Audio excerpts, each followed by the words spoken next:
Militer Rusia memperbarui informasi operasi militer khusus di Ukraina dalam 24 jam terakhir.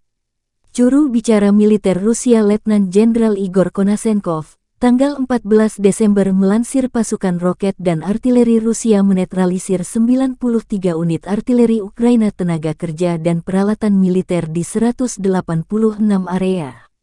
Satu pos komando pasukan kelompok operasional dan taktis Ukraina di Liman diserang di dekat Kramatorsk, Republik Rakyat Donetsk.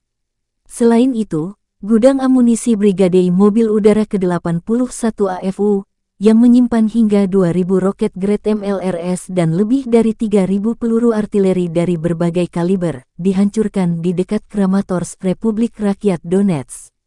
Satu gudang senjata rudal dan artileri angkatan bersenjata Ukraina dihancurkan di dekat Kamenskoye, wilayah Zaporozhye. Selain itu, 2 radar perang counter bakteri ANTPK-37 buatan Amerika Serikat dihancurkan di dekat Yampolovka dan Kalinina, Republik Rakyat Donetsk.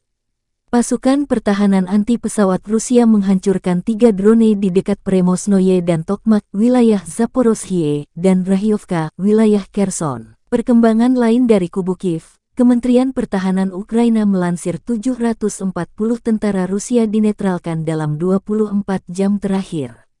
Termasuk 4 tank, 7 kendaraan tempur lapis baja juga hancur. Secara total, Federasi Rusia sudah kehilangan 96.000 prajurit sejak awal serangan. Termasuk 281 jet tempur, 264 helikopter militer Rusia dinetralkan Ukraina. Presiden Ukraina Volodymyr Zelensky terus menggalang dukungan negara-negara barat termasuk NATO dan Amerika Serikat menyuplai senjata untuk mengusir pasukan Vladimir Putin. Konflik Rusia-Ukraina memasuki bulan ke-10. Tepatnya hari 294, belum ada tanda-tanda perdamaian.